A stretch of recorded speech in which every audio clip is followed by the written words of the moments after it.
तो एग्जाम्पल करते हैं। Let z is equal to X plus Y i complex number है, x and y are integers. इसको अपन जरूर नोट कर लें, है ना, ये क्वेश्चन में काम आएगा। Then the area of rectangle whose vertices are the roots of the equation. ये इक्वेशन दे रखी है अपने को, z कॉन्जुगेट का cube plus z bar into Z cube, ये 350 दे रखा है।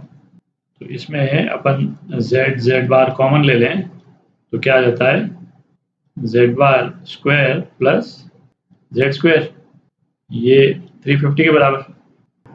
और अपन जो रिजल्ट्स को यूज़ करेंगे उसको यहाँ बगल में लिख लेते हैं। तो एक रिजल्ट अपन क्या यूज़ करेंगे, z बार का स्क्वायर, ये किसके बराबर होता है, z स्क्वायर के बार के कॉन्जुगेट के बराबर होता है।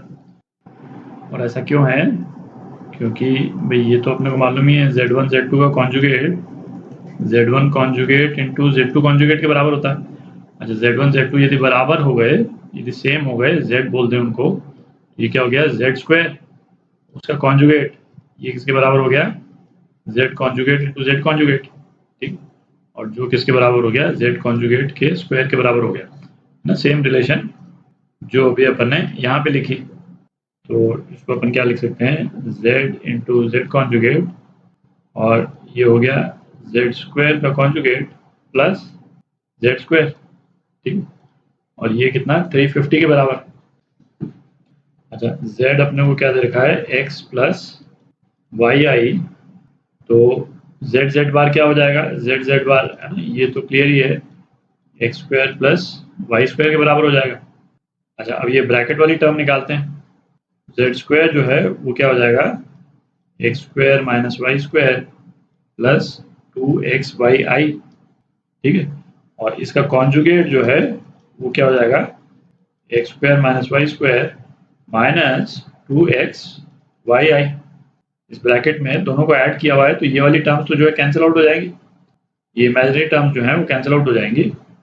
तो अपने पास में एक्सप्रेशन क्या आ जाता है, z बार वो हो गया X square plus Y square, और ये वाली टर्म ये क्या हो जाएगी, ट्वाइस ऑफ, है ना, X square minus Y square, X square minus Y square, ठीक है।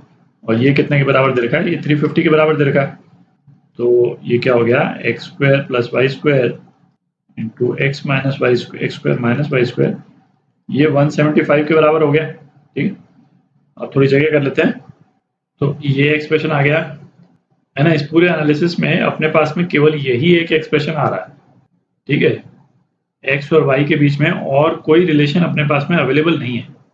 तो एक इक्वेशन है, दो वेरिएबल है, नॉर्मल कोर्स में एक इक्वेशन से, है ना, दोनों वेरिएबल्स का पता लगाना मुश्किल होता है।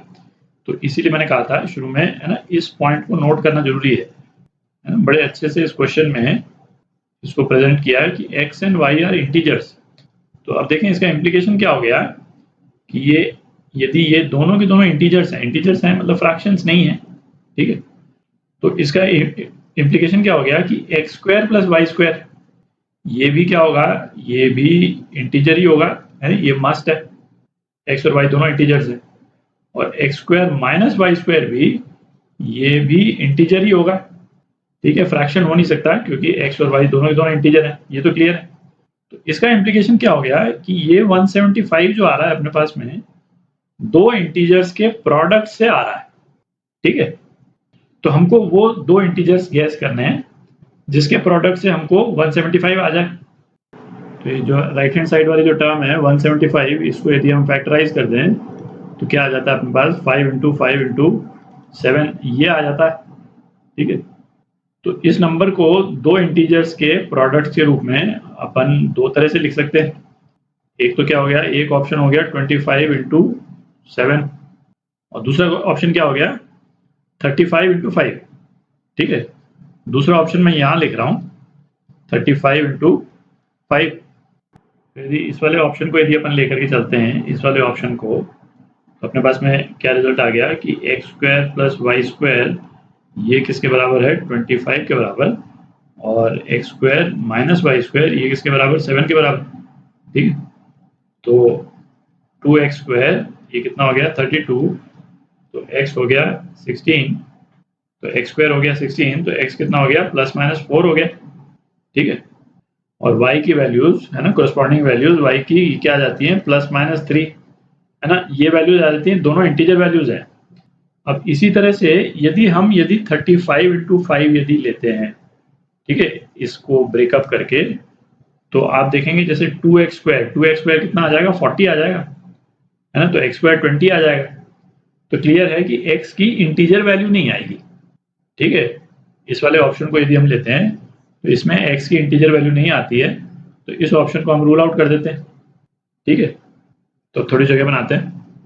तो ये जो 4 कॉम्प्लेक्स नंबर हमारे पास में आ गए, इनको यदि हम प्लॉट करते हैं, है ना, मैं एक्सिस नहीं बना रहा हूँ, तो इनको प्लॉट करते हैं, तो ये पॉइंट जो है वो कहाँ कहाँ पे आ जाएंगे, 4 3 4 -3 -4 3 और -4 -3।